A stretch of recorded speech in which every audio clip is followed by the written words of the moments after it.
Ilusat kolmapäeva vutisõbrad! Pärast mitut piinarikast jalgpallivaba päeva saab taas kõrgtasemel jalgpalli näha. Kui rahvuste liiga esimeses poolfinaalis lähevad täna kell 21.45 vastamisi Holland ning Horvaatia. Kes neist edeneb teie arvates finaali? Jätke oma skooriennustused meile kommentaariumisse, visake meie kontole subscribe, kui te seda juba teinud ei ole, ning liigume edasi värskete uudiste juurde. Hispaania jalgpalliliit teatas, et rassismi ohvriks langenud Vinicius Junior jaoks toimub järgmise aasta märtsis maavõistlus Brasiiliaga. 21. mail leidis Hispaanias aset kahetsusväärne olukord, kui Valencia Real Madridi mängus jäi Reali ääreründaja Vinicius Junior rassismi ohvriks. Pea kuu aega hiljem tuli Hispaania jalgpalliliit välja mõttega, et 2024. aasta märtsis toimub Real Madridi kodus Santiago Bernabeul maavõistlusmäng Hispaania ja Brasiilia vahel, võitlemaks rassismi vastu, millega hispaanlased pole seni toime tulnud. Kohtumine toimub Viniciuse toetuseks. Eesti esiväravaht Karl Jakob Hein rääkis ERR-ile lõppenud klubi hooajast Londoni Arsenaliga ning eelolevatest EM-valikmängudest. Eesti esikindla tulevik Arsenalis on praegu lahtine. Juuli keskel alustame ettevalmistust uueks hooajaks. Läheme hooaja eelisetele tuuridele Ameerikasse ja Saksamaale. Klubiga olen enda rollist põgusalt rääkinud, aga midagi selget veel ei ole. Vaatame, mis pre-seasonil saama hakkab. Minu unistus on Premier League'is esinumber olla. Kas teie usute, et Heinal on võimalus tulevastel hooaegadel Arsenali põhikinda kohale konkureerida või tuleks tal pigem mängupraktikat mõnest teisest klubist otsida? Nagu ikka, oma vastused jätke meile kommentaariumisse. Argentiina jalgpallikoondise kapten Lionel Messi ütles teisipäeval, et tänase seisuga ei ole tal plaanis osaleda järgmisel MM-il, mis peetakse 2026. aastal USA's, Mehhikos ja Kanadas. Ma arvan, et mitte. See oli mu viimane MM, ütles argentiinlasest jalgpallistaar intervjuus Hiina väljaandele Titan. Ma vaatan, kuidas asjad lähevad, aga põhimõtteliselt ei. Järgmisele MM-ile ma ei lähe.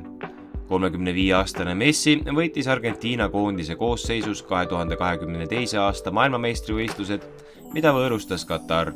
Tegemist oli argentiinlase debüütvõiduga MM-il. Real Madridi peatreener Carlo Ancelotti pöördus oma endise tööandja Evertoni vastu kohtusse. Kohtudokumentide põhjal nõuab itaallane kommertslepingute ja kokkulepete täitmist.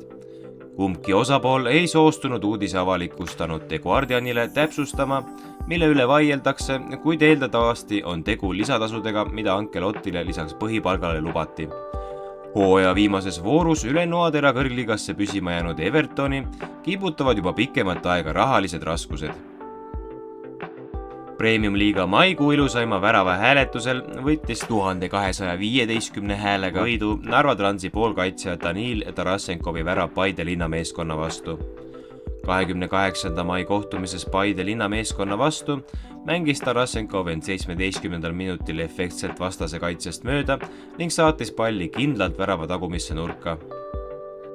Manchester Unitedi aktsia tõusis teisipäeval üle 30%, sest Katari meedia väitel jõudis Sheikh Yassim bin Hamad Al Thani seniste klubi omanikega ostuskokkuleppele. Kui juba varem kuulus Manchester City, Araabia Ühendemiraatide ja Newcastle United Saudi Araabia rahaliigutajatele, siis tõenäoliselt saavad peagi oma mängukanni ka Katarist pärit omanikud. Katari ajaleht Al-Watan teatas teisipäeval, et riigi endise peaministri poeg Sheikh Yassim jõudis klubi seniste omanikega ostuskokkuleppele. Manchester United ametlikult pole asja veel kinnitanud, kuid läbirääkimised on kestnud mitmeid kuid. Barcelona ründaja Robert Lewandowski andis mõista, et tema ei soovi Saudi Araabiasse siirduda. Saudi Araabia on jalgpallurite seas kuum koht, sest seal liiguvad rahad, mis suudavad enda juurde meelitada tippmängijaid. Eelmise aasta detsembris lõi 5-kordne maailma parim vutimees Cristiano Ronaldo käed Al-Nasseriga. Tänavu juuni alul siirdus Al-Ittihadi valitsev maailma parim mängija Karim Benzema ning samasse klubisse on liikumas ka maailmameister ja meistrite liiga võitja N'Golo Kante. Mul on leping Barcelonaga, mis kehtib veel 3 aastat. Ma näen, mis praegu toimub, et kõik mängijad liiguvad Saudi Araabiasse, aga see ei ole minu jaoks. Proovin sellele mitte mõelda hetkel, lausus Poola ründaja. Mõni aeg tagasi teatas Jordi Alba Barcelonast lahkumisest. Jalgpalliajakirjaniku Fabrizio Romano sõnul peab veterankaitse nüüd Inter Miamiga aktiivseid läbirääkimisi. Kuna selle kuu alguses liitus klubiga ka Lionel Messi, siis võib peatselt MLS-i meeskonna hingekirjas olla 2 endist Barcelona mängijat. Prantsusmaa profijalgpalli eest vastutav organisatsioon LFP teatas, et 10 päeva eest mängija ründamise tõttu pooleli jäänud Bordeaux ja Rodesi vahelist kohtumist ei mängita uuesti ning Bordeaux'le läheb tabelisse kirja kaotus. Nõnda nimetas 6-kordne Prantsusmaa meister ka võimaluse tagasi Ligue 1-i tõusta. Koroonapandeemiale järgnenud finantskriisi tõttu läksid klubi omanikud pankrotti ja osaliselt ka selle tulemusena lõpetas Bordeaux 2021-2022 hooaja Prantsusmaa kõrgliiga viimastena. Inglismaa koondisanne Jack Grealish tähistas Manchester City ajaloolist kolmikvõitu lausa 4 päeva jutti. City pallur lahkus juba Istanbuli staadionilt käes Heinekeni õlu ja kõlar. Järgnevatel päevadel kogus inglase tähistamine aina enam hoogu. Ühel hetkel ei suutnud mees enam õieti püstigi seista, sest teda märgati kõndimas oma meeskonnakaaslase Kyle Walkeri kaasabil. Lennujaamas pakuti talle isegi ratastooli. Grealishi 4 päeva kestnud pidu on aga nüüdseks läbi. Daily Maili teatel liitus ta Inglismaa rahvuskoondisega teisipäeva õhtul. Ja tõmbamegi tänaseks otsad kokku ning kohtume teiega taas juba homme, et taas üle käia jalgpallimaailma värskemad uudised.